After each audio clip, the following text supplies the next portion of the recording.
الحمد لله رب العالمين والعاقبة للمتقين والصلاة والسلام على سيد الأنبياء والمرسلين وعلى آله الطيبين الطاهرين وأصحابه الأكرمين أجمعين وعلى من أحبهم وتابعهم بإحسان أجمعين إلى يوم الدين. أما بعد، قال الله تبارك وتعالى في كلامه المجيد: أعوذ بالله من الشيطان الرجيم، بسم الله الرحمن الرحيم. يا إبراهيم قد صدقت الرؤيا إنا كذلك نجزي المحسنين. صدق الله العظيم. وقال الله سبحانه وتعالى في شأن حبيبه صلى الله عليه وسلم: إن الله وملائكته يصلون على النبي يا أيها الذين آمنوا صلوا عليه وسلموا تسليما. اللهم صل على سيدنا محمد وعلى آل سيدنا محمد وبارك وسلم. محترم حاضرین، ناظرین، سامعین اور جالسین کرام، سب سے پہلے آپ حضرات کو عید الاضحیٰ کی مبارکباد پیش کرتا ہے، اور خطبے کے بعد مجھے جس آیت کریمہ کو تلاوت کرنے کا شرف حاصل ہوا ہے، اس میں اللہ سبحانہ و تعالیٰ فرما رہا ہے: اے ابراہیم، یقیناً آپ نے خواب کو سچ کر دکھایا ہے، ہم اسی طرح محسنین کو جزا دیا کرتے ہیں۔ عزیزان گرامی، اللہ سبحانہ و تعالیٰ جب کسی بندے کو پسند فرمانا چاہتا ہے، جب کسی بندے کو محبوب بنانا چاہتا ہے، کسی بندے کو اپنا قرب عطا کرنا چاہتا ہے، وصل یار کی لذتوں سے سرشار کرنا چاہتا ہے، تو پھر اللہ اس بندے کو آزمائشوں میں مبتلا کرتا ہے، اس بندے کو امتحان سے گزارتا ہے، اس بندے کا امتحان لیا جاتا ہے، اور پھر یہ دیکھا جاتا ہے کہ کیا وہ اس امتحان میں کامیاب اور کامران ہوگا یا نہیں ہوگا، اور وہ اپنا محبوب بنے گا یا نہیں بنے گا۔ لہٰذا عزیزان گرامی، تو اللہ رب العزت ہر زمانے میں جب سے حضرت آدم علیہ السلام کا وجود دنیا میں آیا ہے، اس وقت مختلف زمانوں میں اللہ تعالیٰ نے مختلف بندوں کو اپنا تقرب عطا کیا ہے اور وصل یار کی لذتوں سے سرشار کیا ہے۔ انہی میں سے اللہ رب العزت نے حضرت ابراہیم علیہ السلام کا انتخاب کیا اور آپ کو محبوب بنایا، ایسا محبوب بنایا، اور آپ کو امتحان میں مبتلا کیا، اور پھر ایسے ایسے امتحان آپ سے لیے گئے، ایسی ایسی قربانیاں آپ سے لی گئی کہ جو ہے حضرت ابراہیم علیہ السلام کی حیات طیبہ میں جو قربانیاں لی گئی تھی، حضرت ابراہیم علیہ السلام کے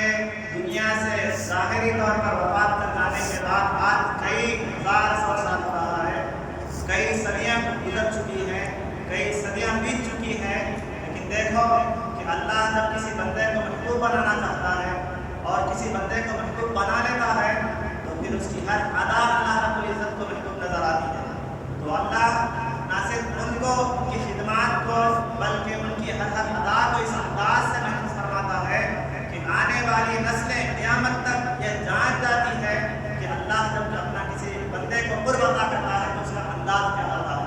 اس کا مقام و مرتبہ کیا ہوتا ہے، اللہ جب دیتا ہے تو کس شان کے ساتھ دیتا ہے، اللہ جب کسی کو عطا کرتا ہے تو کس شان کے ساتھ عطا کرتا ہے، یہ بتانے کے لیے، اپنے محبوب بندوں کا تعارف کرانے کے لیے اللہ اپنے محبوب بندوں کی اداؤں کو،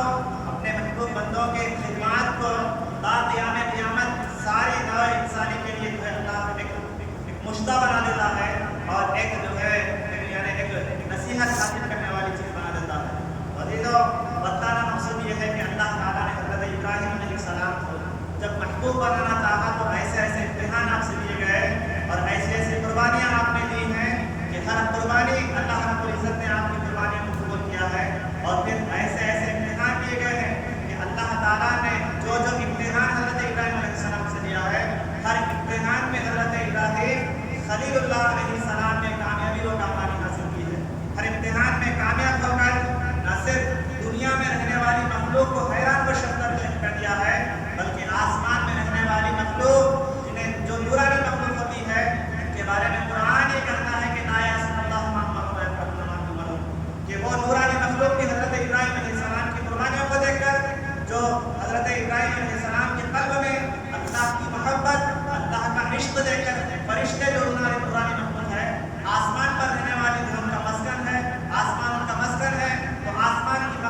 دیکھ کر یہ حیران و شدر رہ گئی کہ اللہ کا بندہ دنیا میں رہتے ہوئے اور پھر جو ہے اس کو مال و دولت ہوتے ہوئے اتنا پر کیسے حاصل کر سکتا ہے؟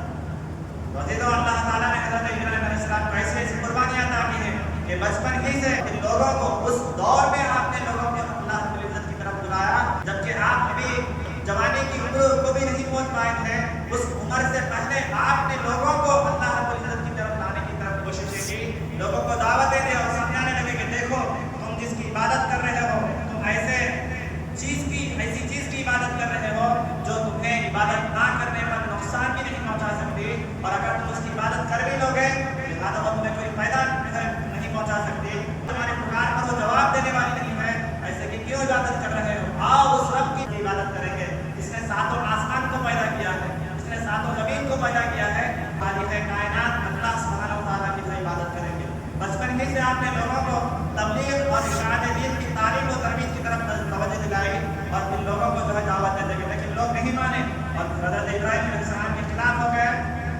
اور ایسا آپ کو ستایا گیا کہ جو ہے آپ کو تکالیف دی گئی اور پھر آپ کو ہاتھ پیر باندھ کر ایک انتہائی جو ہے بڑے گڑھے میں جس میں آگ لگا کر ڈال دی گئی. لیکن اللہ کا خلیل جب آگ میں جاتا ہے عزیزوں تو وہ آگ جو ہر آدمی کو جلا کر راکھ کر دیتی ہے, وہ آگ جس کی زد میں جو کوئی آتا ہے, ارے انسان کی ہڈیاں انسان کی چمڑی کی تو کیا اس کی اوقات ہے کہ لوہا جیسی وزنی چیز جو ہوتی ہے, جو وزنی اور جو مضبوط چیز ہوتی ہے, جب لوہے جیسی عظیم چیز بھی جب آگ میں چلے جاتی ہے تو لوہے کو پانی بنا کر رکھ دیتا ہے, تو لہٰذا وہ آگ جو لوہے کو بھی پانی بنا کر رکھ دیتا ہے. لیکن عزیزوں اللہ کا خلیل جب اس آگ میں گیا تو وہ کیا اللہ کے خلیل کو نقصان پہنچائے, وہ جب اللہ کا خلیل آگ میں جاتا ہے تو وہ آگ گلے گلزار بن جاتی ہے اور پھر پھولوں سے جو ہے مہک اٹھتی ہے. اس طرح سے اللہ تعالیٰ نے اپنے خلیل کی جو عبادت کروائی. اس امتحان میں بھی حضرت ابراہیم علیہ السلام نے جو ہے کامیابی و کامرانی حاصل کی. عزیزوں 8 سال تک ربی حبلی من الصالحین کی سزائیں حضرت ابراہیم علیہ السلام نے لگایا کرتے تھے. 60 سال کے بعد جب دعا قبول ہوئی تو اللہ نے آپ کی گود کو حضرت اسماعیل ذبیح اللہ علیہ السلام کے ذریعے سے آپ کی گود کو بھر لیا, اور پھر جب بیٹے کو عطا کیا گیا 60 سال کے بعد میں جب بیٹا تولد ہوا تو پھر قربانی کا جو ہے سلسلہ شروع ہو گیا. حکم ہوا تو حکم ہوا حضرت ابراہیم علیہ السلام کو کہ حضرت حاجرہ علیہ السلام اور حضرت اسماعیل علیہ السلام جو شیرداری کی عمر میں تھے, دودھ پینے کی آپ کی عمر تھی, لہٰذا اس عمر میں لے جا کر آپ کو اس بے آب دیا میدان میں ڈال دیا گیا جہاں رہنے کے لیے نہ کوئی بستی وہاں پر موجود تھی, نہ پینے کے لیے کوئی پانی کا کنواں وہاں پر موجود تھا, کہ کوئی درخت وہاں پر موجود تھا. ایک درخت کا ذکر آتا ہے لیکن وہ ایسا درخت تھا جو پھلوں سے لدا ہوا نہیں تھا, وہ پھلوں سے خالی درخت تھا, اور اس ریگستان کے علاقے میں جہاں پر آپ نظر پھیلائیں گے ریتی ریت نظر آئے گی. اس بے آب و دیا میدان میں لے جا کر چھوڑنے کا حکم ہوا. حضرت ابراہیم علیہ السلام اس میدان میں بھی چھوڑ کر آئے, پھر اس امتحان میں بھی کامیابی و کامرانی حاصل کی. پھر اس طرح سے جو ہے پھر ایک طویل عرصہ ہوا. حضرت ابراہیم علیہ السلام کو خواب جو ہے خواب پڑتا ہے اور خواب میں دیکھتے ہیں کہ حضرت ابراہیم علیہ السلام اپنے صاحبزادے حضرت اسماعیل ذبیح اللہ علیہ السلام کو ذبح کر رہے ہیں. نیند سے بیدار ہوئے تو اللہ کی بارگاہ میں 100 اونٹوں کو قربان کیا, اور پھر جب دوسرا دن ہوتا ہے تو دوسرے دن رات میں وہی خواب آتا ہے, حضرت ابراہیم علیہ السلام اپنے صاحبزادے اپنے بیٹے حضرت اسماعیل علیہ السلام کو ذبح کر رہے ہیں. تو دوسرے دن نیند سے بیدار ہوئے تو اور 200 اونٹوں کو اللہ کی بارگاہ میں قربان کیا. تیسرا جب دن ہوتا ہے تو تیسرے دن رات میں وہی خواب پڑتا ہے کہ حضرت ابراہیم علیہ السلام اپنے لختے جگر اپنے نور قدر حضرت اسماعیل ذبیح اللہ علیہ السلام کو ذبح کر رہے ہیں. تو آپ جان جاتے ہیں اور سمجھ جاتے ہیں کہ نہیں, یہاں پر اونٹوں کو قربان کرنے کی بات نہیں ہو رہی ہے, اونٹوں کی قربانی کی بات نہیں ہو رہی ہے, جانوروں کو قربان کرنے کی بات نہیں ہو رہی. منشأ خداوندی یہی ہے کہ میں اپنے لختے جگر نور قدر اور اکلوتا بیٹا حضرت اسماعیل علیہ السلام کو ذبح کرو. منشأ خداوندی یہی معلوم ہو رہا ہے, لہٰذا اپنے بیٹے کو ذبح کرنے کے لیے حضرت حاجرہ سلام اللہ علیہا کی طرف نکل پڑے اور گئے اور حضرت اسماعیل علیہ السلام کی طرف گئے. کہا کہ دیکھو مہمان کے پاس اپنے صاحبزادے کو لے جانا ہے. تو آپ کی امی جان حضرت حاجرہ سلام اللہ علیہا نے آپ کو تیار کیا, لباس عمدہ لباس آپ کو پہنایا گیا, خوشبو سے آپ کو معطر کیا گیا, اور یہ طرح سے آپ کو سنایا گیا کہ جو ہے ایک بڑے جو ہے مہمان کے پاس جب ہم جاتے ہیں تو جس طرح سج کر دس کر جاتے ہیں, لہٰذا اس طرح سے حضرت اسماعیل علیہ السلام کو تیار کیا گیا.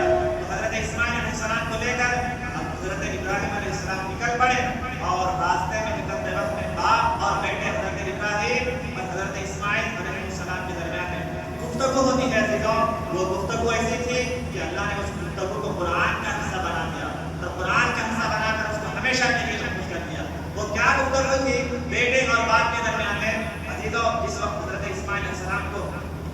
ذبح کرنے کے لیے لے جایا جا رہا تھا، روایتوں میں آتا ہے کہ آپ کی عمر جو ہے اس وقت میں 7 یا 13 یا جو ہے 12 سال کی 11 سال کی آپ کی عمر تھی، کم سنی کی عمر تھی۔ تینوں روایتوں میں بھی اگر اعتماد کر لیا جائے، تینوں روایتوں کو بھی اگر صحیح قرار دیا جائے، تینوں صورتوں میں بھی آپ کی عمر سن رشد کی عمر نہیں تھی، بلوغت کی عمر نہیں تھی، آج بھی بچہ بالغ ہوتا ہے 15 سال کی عمر میں۔ لہٰذا تینوں روایتوں کو بھی اگر صحیح قرار دیں تو لہٰذا تینوں روایتوں کے مطابق حضرت اسماعیل علیہ السلام جو ہے سن رشد کی عمر پر نہیں پہنچ پائے تھے۔ لہٰذا اس وقت میں حضرت اسماعیل علیہ السلام کو لے کر حضرت ابراہیم علیہ السلام ذبح کرنے کے ارادے سے جا رہے ہیں، آ گیا شیطان جو اپنا کام کرنے کے لیے آ گیا، بہکانے کے لیے آ گیا، اور آتے ہی فوراً دیکھا کہ اگر اسماعیل ذبح ہو جائے تو ہر سال لوگوں کے اوپر یہ ضروری لازم ہو جائے گا کہ جو ہے وہ اپنے بیٹے کو ذبح کرے، اور اگر ہر کوئی آدمی اپنے بیٹے کو ذبح کرے گا تو پھر ہر آدمی اللہ رب العزت کا مقرب بندہ بن جائے گا، اور پھر اللہ کا مقرب بندہ بننا یہ شیطان کو پسند نہیں ہے۔ وہ آ گیا بہکانے کے لیے، آ کر حضرت اسماعیل علیہ السلام حضرت ابراہیم علیہ السلام کے پاس آیا، آ کر یہ بہکانے کی کوشش کی کہ دیکھو تمہیں ایک خواب پڑا تھا، وہ خواب کو سچ کرنے جا رہے ہو؟ ارے وہ خواب اس کی کوئی حقیقت نہیں ہوتی ہے، ایک لوتا بیٹا 60 سال کی دعا کرنے کے بعد آپ کی گود میں عطا کیا گیا، وہ نور نظر، وہ لخت جگر، وہ ایک بیٹا، ایک لوتا بیٹا دعاؤں سے مانگ مانگ کر آپ نے طلب کیا تھا، طلب کر کر مطالبہ کر کر دعائیں قبول ہونے کے بعد اللہ رب العزت نے آپ کو دیا تھا، وہ ایک بیٹے کو صرف آپ کی بنیاد پر آپ ذبح کرنے کے لیے جا رہے ہو۔ حضرت ابراہیم علیہ السلام کو بہکانے کی کوشش کی، ہر طرح کی کوشش کر کے دیکھ لیا لیکن کامیاب نہیں ہو سکا۔ حضرت ابراہیم علیہ السلام نے اس کو مردود قرار دے کر وہاں سے دھمکا دیا، تو پھر جو ہے کیا کرتا ہے، حضرت اسماعیل علیہ السلام کے پاس جاتا ہے، اور اسماعیل علیہ السلام کے پاس جا کر کہنے لگتا ہے کہ جو اے اسماعیل علیہ السلام، کیا آپ کو معلوم ہے کہ اب کیا بجر کہاں پر لے جا رہے ہیں آپ کو، کہ جو ہے انہیں ایک خواب ہوا ہے، ان کے رب کا ان کو حکم ہے کہ جو ہے وہ آپ کو اللہ کی بارگاہ میں قربان کریں، تو آپ کی قربانی کرنے کے لیے، آپ کو ذبح کرنے کے لیے آپ کے والد صاحب آپ کو لے جا رہے ہیں۔ تو لہٰذا حضرت اسماعیل علیہ السلام کو بہکانے کی پوری کوشش کر دی، ایڑی چوٹی کا زور لگا دیا، لیکن وہ اسماعیل ذبیح اللہ علیہ السلام تھے، وہ کس کے صاحبزادے تھے؟ غیر کے صاحبزادے نہیں تھے، بلکہ وہ ابراہیم خلیل اللہ علیہ السلام کے صاحبزادے تھے۔ بھلا انہوں نے اس انداز سے جواب دیا کہ مردود